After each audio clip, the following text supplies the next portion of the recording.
اور بلند آواز سے کہنے لگا سبحان اللہ والحمدللہ ولا الہ الا اللہ واللہ. یہ تسبیح بڑی پسند ہے، محبوب نے ان کی فضیلت بیان کی. اب وہ حضرت سیدنا ابراہیم علیہ السلام کھڑے تھے تو وہ کھیت میں بیٹھ کے تسبیح پڑھنے لگا سبحان اللہ والحمدللہ ولا الہ الا اللہ. حضرت ابراہیم کہنے لگے یہ میرے رب کا نام کون لے رہا ہے؟ بڑی اس کی میٹھی آواز ہے، بڑی کون ہے؟ ڈھونڈنے لگے، گھومتے گھومتے اس کے پاس چلے گئے، فرشتہ انسانی شکل میں. تو میرے رب کا ذکر کر رہا تھا؟ اس نے کہا میں ہی کر رہا تھا. فرمانے لگے یار ایک دفعہ پھر نہیں کرتا؟ تو کہنے لگا ابراہیم پہلے تو میں اپنی مرضی سے کر رہا تھا، تو کہتا ہے تو پیسے لگیں گے، پیسے ہیں تو کر دیتا ہوں. حضرت ابراہیم کہنے لگے بول تو کیا لے گا؟ میرے اللہ کا ذکر سنانے کا کیا لے گا؟ کہنے لگا جتنی بکریاں آپ چرا رہے ہیں ساری دے دے تو میں اللہ کا ذکر سنا دیتا ہوں. آپ نے فرمایا بس جا تیری ساری ہوئی میرے رب کا ذکر سنا. اور پھر شروع ہو گیا سبحان اللہ الحمدللہ ولا الہ الا اللہ واللہ اکبر. حضرت ابراہیم علیہ السلام کیف میں یار پھر ذرا سنا، نہ علماں وچ پھسا سانو، تو یار دی گل سنا سانو، ذرا دوبارہ سنا. پھر سنایا، ایک دفعہ پھر کہا. فرشتہ کہنے لگا بس جی آپ کے پیسے پورے ہو گئے. حضرت ابراہیم کہنے لگے چل ایک دفعہ اور سنا. کہنے لگا پیسے لگیں گے. تو کیا لے گا؟ کہنے لگا گائیں بھینسیں ساری میری. فرمایا بس یار اتنی قیمت، تو سنا صحیح، سارا کچھ ہی تیرا. پھر شروع ہو گیا سبحان اللہ والحمدللہ ولا الہ الا اللہ واللہ اکبر. گائیں دے دیں، بھینسیں دے دیں، وہ ذکر سناتا ہے. حضرت ابراہیم کبھی مچلتے ہیں، کبھی روتے ہیں، کبھی آہیں بھرتے ہیں. تو میرے رب کا نام لے رہا ہے، ذرا پھر سے لے. کیف جاری ہے. کہنے لگا بس بھائی. حضرت ابراہیم فرمانے لگے تو اور لے لے جو لینا ہے، مجھے ذکر سنا. اس نے کہا ابراہیم بکریاں میں لے چکا، گائے بھینسیں میں لے چکا، اونٹ رہ گئے، سارے لے لوں گا پھر ذکر سناؤں گا.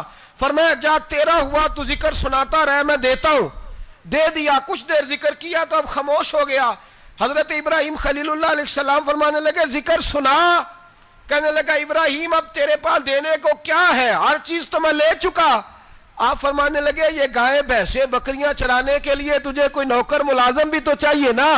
تو اس طرح کر مجھے رکھ لے، میں روٹی نہیں مانگوں گا، کھانا نہیں مانگوں گا، تو اللہ کا ذکر سناتا رہنا، میں تیرے جانوروں کی نوکری کرتا رہوں گا. حضرت ابراہیم علیہ السلام نے جب یہ کہا نا، فرشتے کی آنکھوں میں آنسو آ گئے. تر دامنی پہ شیخ ہماری نہ جائیے، ہم دامن نچوڑ دیں تو فرشتے وضو کریں. فرشتہ رو پڑا اور کہنے لگا ابراہیم مجھے سینے سے لگاؤ، آپ واقعی اس قابل ہے کہ اللہ آپ کو اپنا دوست بنائے، واقعی اس قابل ہے کہ رب آپ کو اپنا. حضرت ابراہیم علیہ السلام کا خدا سے محبت کرنے کا نرالا انداز. اور میرے بھائی یہی محبت انہیں میرے مصطفیٰ سے بھی تھی. ایک نبی گھر بنا رہا ہے، دوسرا بنوا رہا ہے. حضرت اسماعیل علیہ السلام پتھر اٹھا کے لا رہے ہیں، جناب ابراہیم بنا رہے ہیں. جب خانہ کعبہ بن گیا تو کہنے لگے ربنا وابعث فیہم رسولا، اے اللہ اب اسے بسانے کے لیے اپنا آخری رسول بھی عطا فرما. نبی پاک فرماتے ہیں میں دعا ہوں حضرت ابراہیم کی. یہ قربانی حضرت ابراہیم کا طریقہ ہے. حضور نے اگرچہ نبی پاک کی اپنی سنت تھی، یہ بھی کہہ سکتے تھے سنتی و سنت ابیکم ابراہیم، میری سنت ہے اور تمہارے باپ ابراہیم کی سنت ہے. یہ نہیں فرمایا. جب صحابہ نے کہا قربانی کیا ہے، فرمایا سنت ابیکم ابراہیم، یہ تمہارے باپ ابراہیم کی سنت ہے. ہر صاحب نصاب پر قربانی واجب ہے. جو زکوٰۃ کا نصاب رکھتا ہو اس پر قربانی واجب ہے. یعنی ضروریات سے زیادہ اتنے پیسے، جتنے پیسوں سے زکوٰۃ فرض ہوتی ہے، اتنے پیسے جس آدمی کے پاس قربانی سے پہلے آ جائیں اس آدمی پر قربانی کرنا واجب ہے. بکرا، چھترا، دمبا 1 سال کا یا دمبا 6 مہینے کا ہو پر اتنا بڑا محسوس ہوتا ہو کہ لگے کہ 1 سال کا ہے، اس کی قربانی ہو سکتی ہے. جانور میں کوئی عیب نہیں ہونا چاہیے.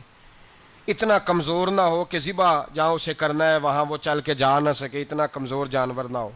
اس کے اندر بظاہر کوئی اتنا بڑا نقص نہ پایا جاتا ہو، کانا نہ ہو، لنگڑا نہ ہو، کوئی اس کی ہاتھ نہ کٹے ہوئے ہوں، ایسا نقص جو واضح ہو. بکرا 1 سال کا، گائیں اور بھینس یہ 2 سال کی، اونٹ 5 سال کا. اب اس میں یہ ہے کہ ہمارے بہت سارے دوست چونکہ ہم دیہاتی لوگ ہیں تو پوچھتے ہیں کہ دوندا نہیں ہے، تو چوگا نہیں ہے. تو یہ ہماری پنجابی کی اصطلاحات ہیں, پنجابی کی. شریعت اسلامیہ نے سال بتائے ہیں. یہ تو ہم نے اپنی آسانی کے لیے, یا دیہاتوں میں جو ماحول تھا اس طرح کا جانور لیں, خوبصورت جانور لیں. جو نصاب ہے وہ بھی میں نے آپ کو بتایا. لیکن ایک اور پہلو بھی ہے, نبی پاک صلی اللہ علیہ وسلم پہ زکوٰۃ کبھی فرض نہیں ہوئی, کبھی حضور پہ زکوٰۃ فرض نہیں ہوئی. نبی پاک صلی اللہ علیہ وسلم کے پاس اتنا سرمایہ کبھی اکٹھا ہوا ہی نہیں کہ زکوٰۃ فرض ہو. لیکن نبی پاک کے صحابہ فرماتے ہیں کہ مدینے کے 10 سالوں میں اللہ کے رسول نے ہر سال قربانی فرمائی ہے, ہر سال قربانی دی. اور جس سال حضور حج کرنے گئے اس سال اللہ کے نبی نے 63 اونٹ ذبح فرمائے. اور حضور صلی اللہ علیہ وسلم جب اونٹ ذبح کرنے لگتے نا تو صحابہ کہتے ہیں اونٹ خود دوڑ کے حضور کے سامنے آ کے لیٹ جاتا, اور نبی پاک اسے ذبح کرتے اور فرماتے ہیں ایک دوسرے کو دھکے دیتے اونٹ کے, پہلے میں نے جانا ہے ذبح ہونے کے لیے, پہلے میں نے. انہیں پتا تھا کہ جو مصطفیٰ کے ہاتھوں ذبح ہوگا وہ تو دائمی زندگی پا جائے گا, یہاں بھی وہاں بھی زندہ. 63 اونٹ ذبح کیے. ایک اونٹ میں کتنی قربانیاں ہوتی ہیں؟ 7. اب 63 کو 7 سے ضرب دو گے تو کتنی بنے گی؟ اور پھر نبی پاک صلی اللہ علیہ وسلم نے 10 سال مدینہ منورہ میں قربانی دی, ہر سال. اب وہ 63 اونٹ, ایک اونٹ میں 7 قربانیاں, ہر سال یہاں قربانی. اور مولا علی شیر خدا فرماتے ہیں نبی پاک 2 قربانیاں دیتے. میں نے کہا حضور 2 جانور ذبح کر رہے ہیں آپ, تو حضور نے فرمایا ایک میری طرف سے, ایک میری امت کی طرف سے, غریبوں کی طرف سے. اور حضرت علی کو حضور نے وصیت فرمائی تو 2 دیا کرے گا. یا رسول اللہ صلی اللہ علیہ وسلم میں غلام ہوں, خادم ہوں. حضور نے فرمایا علی ایک تو نے اپنی دینی ہے, ایک میری طرف سے دینی ہے. 2 قربانیاں. مولا علی نے بھی ساری زندگی 2 قربانیاں دی. حضرت علی بھی مال کے نصاب نہیں تھے, اپنا مکان ہی نہیں تھا, کوئی کاروبار نہیں تھا, کئی دن فاقے رہتے تھے, پر قربانیاں کتنی دیتے تھے؟ 2. ہمارے پاس ویسے اگر سسرال میں, میکے میں, کزنوں میں کچھ شادی ہو جائے تو 50-60 ہزار کا خرچہ برابر ہے, وہ پکا ہے. اور قربانی کی باری غریب ہو گئے, سارے ہی غریب ہو گئے. کہتے نہیں یہاں مشکل ہے. او خدا کے بندے, اللہ کے ساتھ تجارت کر, اس کے رستے میں 1 دے گا, رب تجھے 70 گنا اضافہ کے ساتھ عطا فرمائے گا. قربانی مال کے نصاب پہ ہے. کوشش کیا کریں کہ اللہ کے رستے میں جب دینا ہو پھر لیت اللہ سے بچیں, خوبصورت جانور لائیں. جن کو اللہ نے توفیق دی ہے ان کے لیے نصیحت ہے, جن کو اللہ نے توفیق دی. میں نے اپنے حضرت صاحب کو دیکھا ہے, وہ کہتے تھے کئی جانور اللہ نے بڑا نوازا ہے. کہتے ایک میرا ہے, ایک میرے ماں کا, ایک میرے باپ کا ہے, ایک میرے فلاں استاد صاحب کا, ایک میرے پیر صاحب کا ہے. یہ جانور غوث اعظم جیلانی کا نام کا دے رہا ہوں. اور پھر ایک بڑا خوبصورت جانور بندھا ہوتا اور حضرت خود ان کو چارہ ڈال رہے ہوتے. تو حضور یہ کیا ہے؟ فرمانے لگے یہ میں رسول اللہ کے نام پہ قربان کروں گا, یہ نبی پاک کے نام پر قربان کیا جائے گا. جن کو اللہ نے حیثیت دی ہے وہ کوشش کریں اپنے محبوب کی طرف سے بھی قربانی کریں, نبی پاک کے نام کی قربانی دے. خوبصورت سا جانور پیارا, پھر اس کی خدمت ہو, پھر اس کی قربانی دی جائے اور نبی پاک کے نام پر قربانی دی جائے. حضور نے خود وصیت فرمائی حضرت ابو بکر صدیق کو, قربانی بڑا حسین عمل ہے. اور میرے نبی پاک صلی اللہ علیہ وسلم نے ناراضگی بھی فرمائی, ذرا خوگر حمد سے تھوڑا سا گلا بھی سن لے. میرے حبیب نے فرمایا جو طاقت کے باوجود قربانی نہ کرے وہ ہماری عیدگاہ میں عید کی نماز پڑھنے نہ آئے, وہ نہ آئے. اور یا رسول اللہ جو کرے گا, فرمایا قربانی کے جانور کا خون کا قطرہ بعد میں زمین پہ گرے گا, اللہ اس کے سارے گناہ پہلے معاف فرما دے گا, اللہ اس کے سارے گناہوں کو بخشے گا. قربانی کریں, خوبصورت انداز میں کریں, اللہ کی رضا کے لیے. بزرگوں نے لکھا ہے 3 حصے کرو گوشت کے, ایک گھر میں رکھو, ایک رشتہ داروں میں بانٹو, پڑوسیوں میں بانٹو, اور تیسرا فقط غریبوں کو دو. لیکن میں اکثر یہ سوچتا ہوں کہ ہمارے ہاں قربانی کرتا ہی وہ ہے جن کے گھر میں ہر جمعرات کو چھوٹا گوشت پکتا ہے, اور جن کے گھر میں ہفتے میں 3 دفعہ مرغی کا گوشت پکتا ہے, وہی تو قربانی دینے کے قابل ہوتے ہیں.